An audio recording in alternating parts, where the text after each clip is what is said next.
আজকের আলোচনার topics basic electricity, চতুর্থ অধ্যায় ইলেকট্রিক্যাল সার্কিটের ধারণা।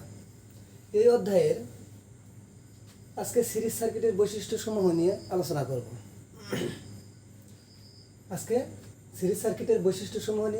করব। তো আমরা পাশে একটা সিরিজ সার্কিট অঙ্কন করে রেখেছি। সিরিজ সার্কিট বা অনুক্রম সার্কিট। এই সার্কিট যে কীভাবে চিনব যে এটা একটা কি ধারাবাহিকভাবে গেছে, অর্থাৎ যদি আমরা সিরিজ সার্কিট এইভাবে চিন্তা করি যে এই যে একটা রোধ, অবশ্যই একটা রোধ, এই রোধের কি একটা প্রান্ত থাকে, সেই প্রান্ত রোধ দিলাম কি প্রথম প্রান্ত, অপর একটা প্রান্ত রোধ দিলাম কি দ্বিতীয় প্রান্ত। 100% আছে। তাহলে যদি আমি এই রোধ কল্পনা করি, এর কি প্রথম প্রান্ত আছে, এটার কি আছে আবার দ্বিতীয় প্রান্ত। আবার এই রোধ যদি কল্পনা করি, এর কি প্রথম প্রান্ত আছে, এর দ্বিতীয় প্রান্ত। আবার এই রোধ যদি কল্পনা করি, এটা প্রথম প্রান্ত, এটা দ্বিতীয় প্রান্ত। তাহলে জিনিসটা কীরকম হচ্ছে যে একটা রোধের প্রথম প্রান্ত এবং এই রোধের দ্বিতীয় প্রান্ত আর একটা রোধের প্রথম প্রান্তের সাথে সংযুক্ত আছে। সেম কাহিনী এখানে হচ্ছে যে একটা রোধের প্রথম প্রান্ত আছে, দ্বিতীয় প্রান্ত আছে। এই রোধের দ্বিতীয় প্রান্ত অন্য একটা রোধের প্রথম প্রান্তের সাথে সংযুক্ত। তাহলে এইরকম কি অনুক্রমভাবে যাবে, অর্থাৎ কি ধারাবাহিকভাবে যাবে। তাহলে কি আমরা এটাকে বলতে পারবো সিরিজ সার্কিট। সিরিজ সার্কিট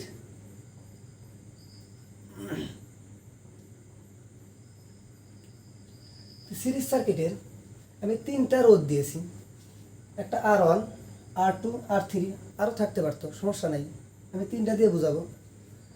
তো আমরা জানি তো যে সোর্সের মুখ থেকে যে কারেন্ট বের হয় সেটারে বলবো মোট কারেন্ট। আমি ধরে নিলাম এই সোর্সের মুখ থেকে কী কারেন্ট বের হচ্ছে, আই কারেন্ট।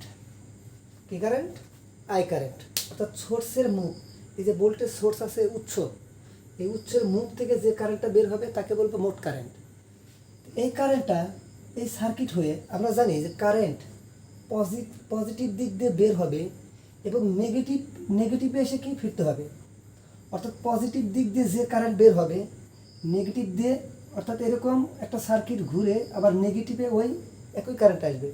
সাপোজ পজিটিভ দিয়ে যদি 10 অ্যাম্পিয়ার কারেন্ট বের হয়, এই সম্পূর্ণ সার্কিট ঘুরে এসে এই নেগেটিভে 10 অ্যাম্পিয়ার কারেন্টই আসতে হবে।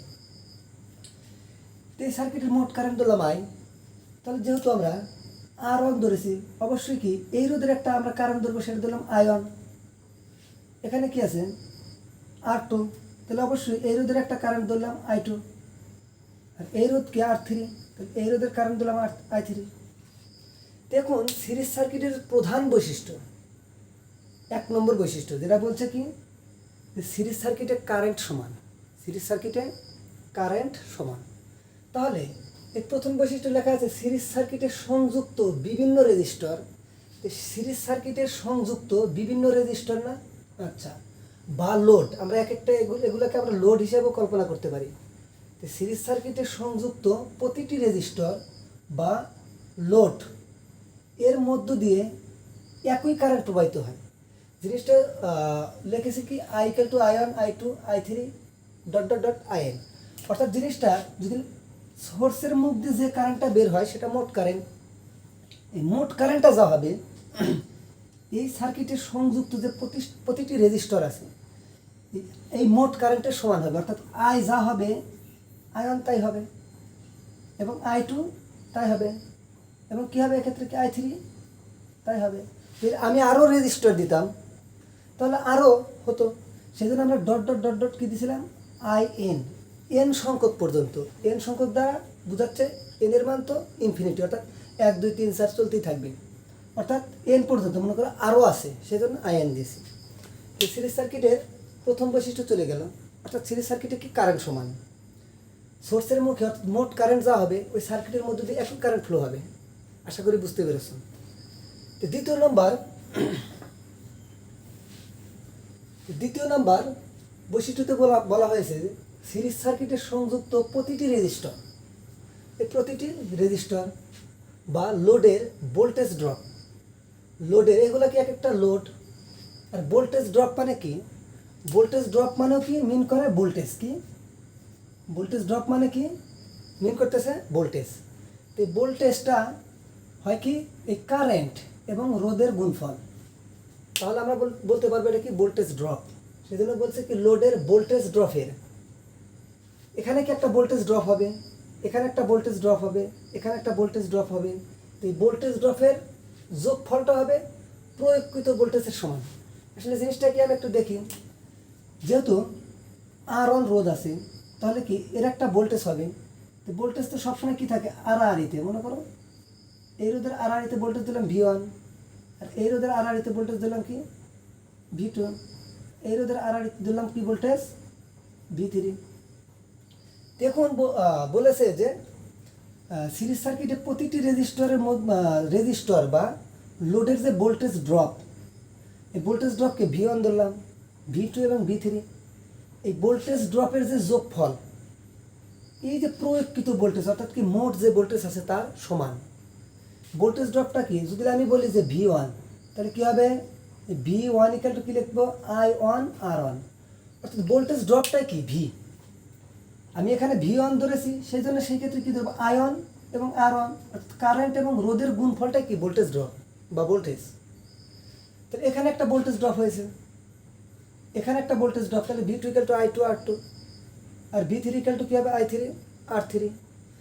তো এক্ষেত্রে কী হবে V2 ইকুয়াল টু কি I2 R2, আর এক্ষেত্রে কী হবে V3 equal two I3 R3। তো এগুলো কি, এখানে একটা ভোল্টেজ ড্রপ হবে, এখানে একটা ভোল্টেজ ড্রপ হবে, V2 ধরেছি, এখানে V3। তো এই তিনটা ভোল্টেজের যোগফল এই যে সাপ্লাই ভোল্টেজের সমান হবে। আমরা তো মানে ভোল্টেজ ড্রপ I1 লিখেছি, সমস্যা নাই। আমাদের I1 I2 I3 তো একই মান হবে, I1 5 হলে I2 5 হবে, I3 5 হবে। আমি ডিনোট করছি I1 I2 I3, সমস্যা নাই, আমি তো এখানে লিখেই দিয়েছি যে সিরিজ সার্কিটে কী হবে কারেন্ট সমান, I যে কারেন্ট হবে সবগুলোর কারেন্ট একই হবে। এখন আমি আবার একটু বুঝাই যে এই সার্কিটের মধ্যে যে বিভিন্ন রোধ আছে বা লোড আছে, এই লোডকে পরিচালনা করতেছে কি এই ভোল্টেজ, মোট ভোল্টেজ। অর্থাৎ যদি সাপোজ মনে করলাম যে আমি সাপ্লাই দিয়েছি কত 200 ভোল্ট, মোট ভোল্টেজ কত দিয়েছি সাপ্লাই 200 ভোল্ট। 200 ভোল্ট আমি ধরে নিলাম, এই যে এখানে এই রোধের মধ্যে ভোল্টেজ ড্রপ হচ্ছে কত 50, আর এইটারে ধরলাম কত 100, এই R2-র মধ্যে। এটার ভিতরে কত হবে, তাহলে আমাদের কি এই যে মোট ভোল্টেজটাই কি, এই মোট 200 ভোল্টেজটাই কি সবগুলা নেবে, সবগুলা যোগ করে কি 200 সমান হওয়া লাগবে। তাহলে এটা ধরছিলাম কত 50, তাহলে এই ভোল্টেজ ড্রপ কত ধরছি 100, তাহলে কি এটা 100% কত 50, তাহলে 50 100 50, তাহলে কত 200। এটাই বোঝানো হয়েছে যে এই রোধের যে যোগফল, এই সার্কিটের যে ভোল্টেজ ড্রপের যোগফলগুলো যোগ করব, যোগ করে সাপ্লাই ভোল্টেজের সমান হবে। আশা করি বুঝতে পেরেছো দ্বিতীয় বৈশিষ্ট্য। না, এখন তৃতীয়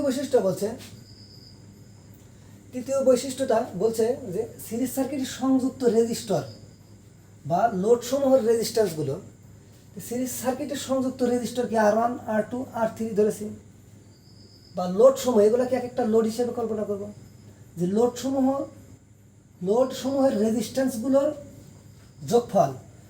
তাহলে লোডগুলোর যে যোগফল কি R1 R2 এবং কি আছে R3। এই যে যোগ করলাম, এই যোগ করে কি হবে, যোগ করলে কি একটা মোট জিনিসটা আসবে না, এই তিনটা যোগ করলে একটা অ্যান্সার আসবে, সেটা হবে কি মোট। তো সেই মোটকে ধরবো কি R, অথবা RT ধরা যাবে, RT দ্বারা কি টোটাল রেজিস্ট্যান্স।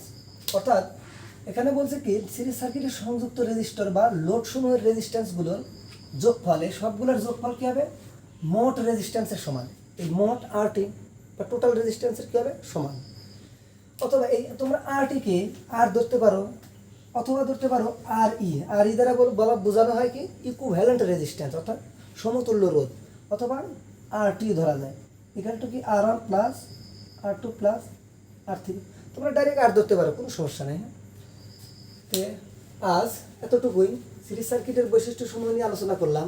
আশা করি বুঝতে পেরেছো। ধন্যবাদ সবাই, ভালো থেকো।